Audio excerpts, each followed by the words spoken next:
Hello, and thanks for joining us on the Elon Musk's a review of Elon Musk's Neuro Link, however you pronounce it. This was a demonstration, and I don't know about you, but what he's trying to do is basically put a thing the size of a 20-cent piece in your head. They drill out a piece of your skull, and they put this thing in which has little fine hairs, little electrodes which go into your brain, and they fire other neurons in your head which can help you with, he's got these things up here like memory loss, depression, insomnia, blindness. So I see where he's coming from. It's a really handy tool for the aged, or if people have had brain damage, having seizures, that sort of thing. He's advancing this sort of technology really fast. He's fast tracking it, and he's actually, these implants that they put in your head with the Neuro Link that he talks about is pretty much very advanced, and it can only be done by a robot. You're sitting. His idea is it's almost like going to McDonald's for an upgrade of your brain. You go into this place and a robot drills a hole in your head, takes out your skull, puts this implant in, seals it up with super glue, that's what he says, and puts your skull back over, and no one even knows that you've got it in your head. And then it's going to fix all these things. So that's one side of it.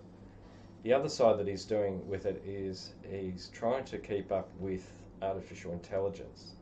And his argument is that if you've got a Neuro Link and they can get this thing hooked up right, you'll be able to keep up with your thought processes. It will be fast enough to keep up with machines like computers, and that's a big deal.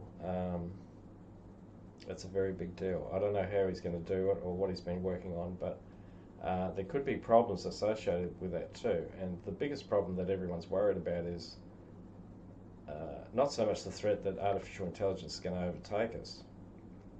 I've always seen the fact that artificial intelligence, say the internet all of a sudden had a mind of its own, became self-aware like we do, and started thinking for itself. I don't think we would be a threat to it. It would, how we see ants. When you go outside, you see an ant nest or whatever.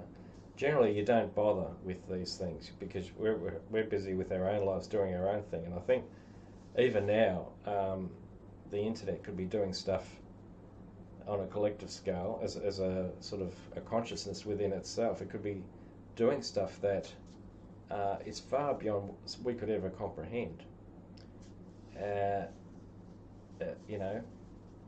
So it's not going to bother us. What does bother us is advertising, intrusions of advertising, and all kinds of crazy news, politics, all this sort of thing to try and change our behaviours in certain ways.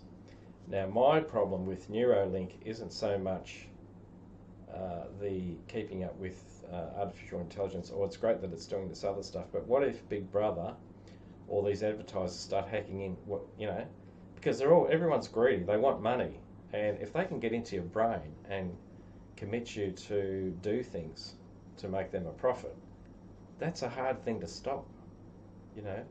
How are you going to stop that?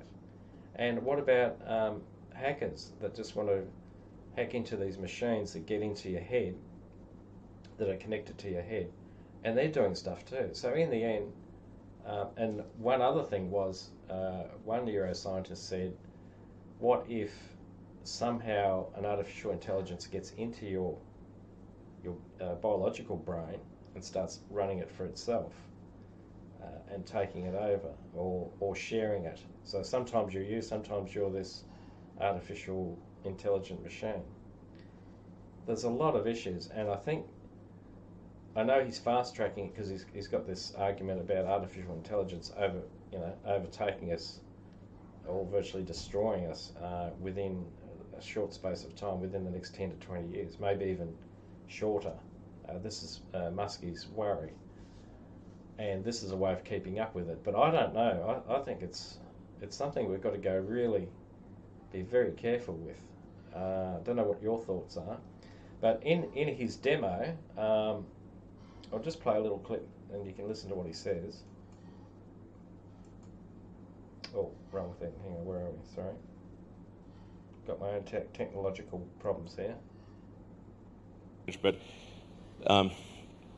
the thing that's important to appreciate is that an implantable device can actually solve these problems. I think a lot of people don't quite realize that. But all of your senses, your sight, hearing, feeling, pain, these are all electrical signals sent by neurons to your brain. And if you can correct these signals, you can solve everything from memory loss, hearing loss, blindness, paralysis, depression, insomnia, extreme pain, seizures, anxiety, addiction, strokes. So, where are we?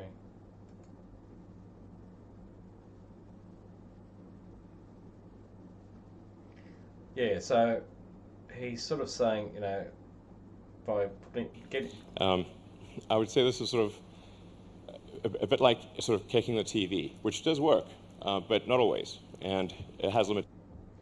Yeah, so basically he's saying he's upgrading something that they've been experimenting with before, which has actually helped people. He says over 150,000 people. I mean, as soon as you come up with statistics and stuff, I get very skeptical. But he's saying by putting more of these threads in your head, that you can it can improve things. Now I'll just go along. I'll try and go along with this thing here. Yeah, so he's showing presently they've done it with pigs. He's got 3 pigs. These are the threads that go into your brain, into your neural, and up the top where your skull is. That's where they all plug into this 20-cent size piece up in your head. I'll just move along a bit. And these are the pigs that he's implanted the device into. I'll try and play it and see what happens.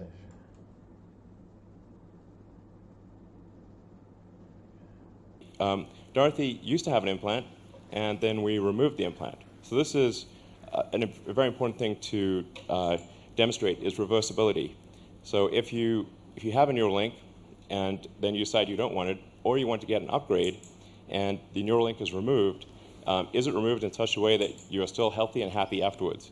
And what Dorothy illustrates is that you can put in the Neuro Link, remove it, and be healthy, happy, and indistinguishable from a normal pig. Thanks, Dorothy. Man, Gertrude, are you serious?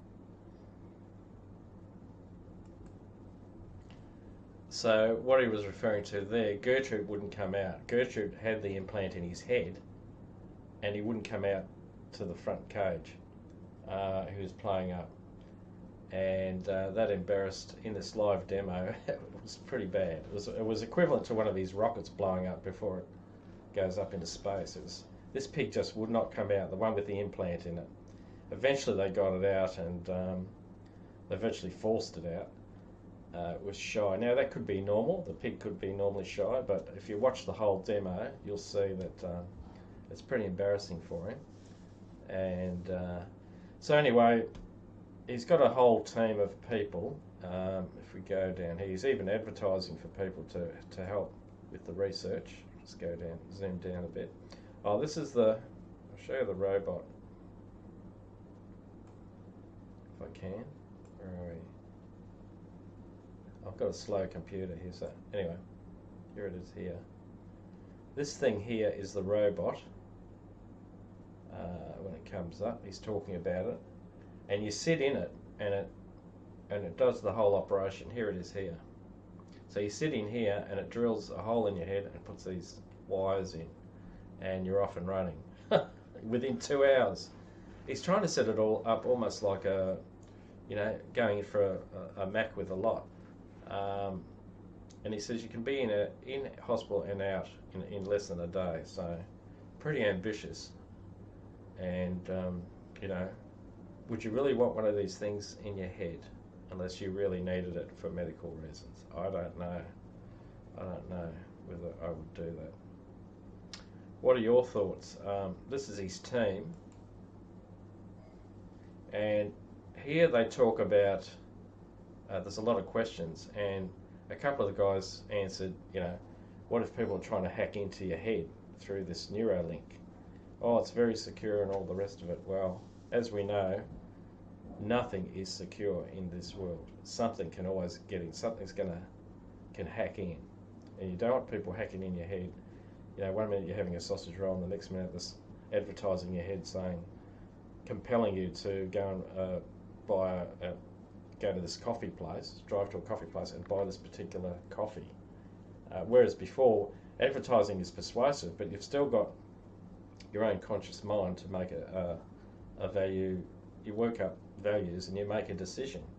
But what happens when the advertiser gets in and it compels you? Virtually, you're like a robot. You go and you drink it, you buy it, you drink it, and that's it. The choice has been taken away. You've been sent there by an advertiser, and this is just the soft intrusion into what he's talking about. What happens when governments get in there? Or look at all the crazy stuff that's going on with these different news channels, fake news. People are really confused. You know, what's true, what isn't. The politics.